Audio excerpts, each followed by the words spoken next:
Bonjour, je m'appelle Grammaire et bienvenue dans la capsule portant sur la 36e partie de la conjugaison des verbes du troisième groupe.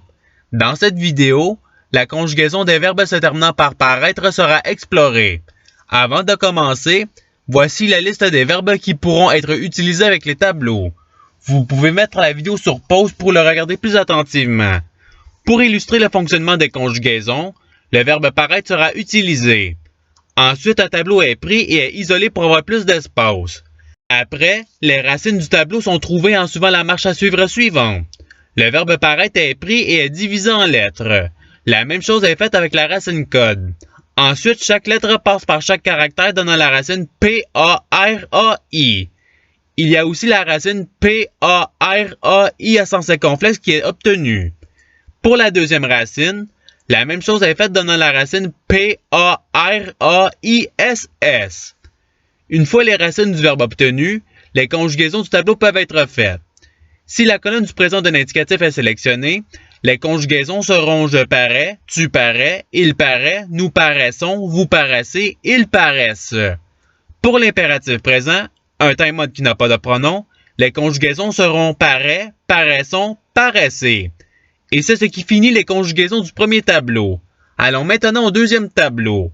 Dans ce tableau, la racine déjà trouvée remplace celle du tableau. Une fois la racine du verbe obtenue, les conjugaisons du tableau peuvent être faites. Si la colonne de l'imparfait est sélectionnée, les conjugaisons seront je paraissais, tu paraissais, il paraissait, nous paraissions, vous paraissiez, il paraissait. Pour le subjonctif présent, un time mode commençant par le mot que, les conjugaisons seront que je paraisse, que tu paraisses, qu'il paraisse, que nous paraissions, que vous paraissiez, qu'ils paraissent. Et c'est ce qui termine les conjugaisons du deuxième tableau. Allons maintenant au troisième tableau. Dans ce tableau, il y a une racine à trouver. Le verbe paraître est donc pris et est divisé en lettres. La même chose est faite avec la racine code. Ensuite, chaque lettre passe par chaque caractère donnant la racine P-A-R. Une fois la racine du verbe obtenue, les conjugaisons du tableau peuvent être faites. Si la colonne du passé simple est sélectionnée, les conjugaisons seront je parus, tu parus, il parut, nous parûmes, vous parûtes, ils parurent. Et c'est ce qui termine les conjugaisons du troisième tableau. Allons maintenant au quatrième tableau. Dans ce tableau, il y a une racine à trouver. Le verbe paraître est donc pris et est divisé en lettres. La même chose est faite avec la racine code. Ensuite, chaque lettre passe par chaque caractère donnant la racine P-A-R-A-I à sens circonflexe T. Une fois la racine du verbe obtenue, les conjugaisons du tableau peuvent être faites. Mais il y a aussi la racine P-A-R-A-I-T qui s'appliquera ici. Cette racine fait partie de l'orthographe rectifiée. Maintenant, si la colonne du futur simple est sélectionnée, les conjugaisons seront je paraîtrai, tu paraîtras, il paraîtra, nous paraîtrons, vous paraîtrez, ils paraîtront. Pour le conditionnel présent, les conjugaisons seront je paraîtrai, tu paraîtrais, il paraîtrait, nous paraîtrions, vous paraîtriez, ils paraîtraient. Et c'est ce qui termine les conjugaisons du quatrième tableau. Si vous voulez les regarder plus attentivement, la vidéo peut être mise sur pause. À présent, passons aux deux participes. Pour faire la conjugation participe présent, la racine trouvée précédemment est utilisée. Ensuite, la terminaison ANT est placée après la racine donnant paraissant. Pour le participe passé, la racine trouvée précédemment est utilisée. Ensuite, la terminaison U est placée après la racine donnant paru. Et c'est tout pour les participes. La vidéo peut être mise sur pause pour regarder les tableaux plus attentivement. Il ne reste plus que les conjugaisons avec les verbes auxiliaires. Le verbe auxiliaire avoir sera le premier utilisé.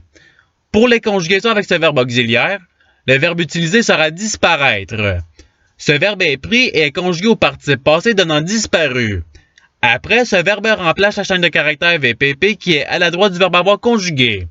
Et voilà, les conjugaisons de tous les time modes sont faites. Il n'y a plus qu'à choisir le verbe conjugué désiré. Pour les conjugaisons avec le verbe auxiliaire être, le verbe utilisé sera paraître. Ce verbe est pris et est conjugué au participe passé donnant paru. Après, ce verbe remplace la chaîne de caractères VPP qui est à la droite du verbe être conjugué. Par la suite, l'accord des verbes au participe passé se fait.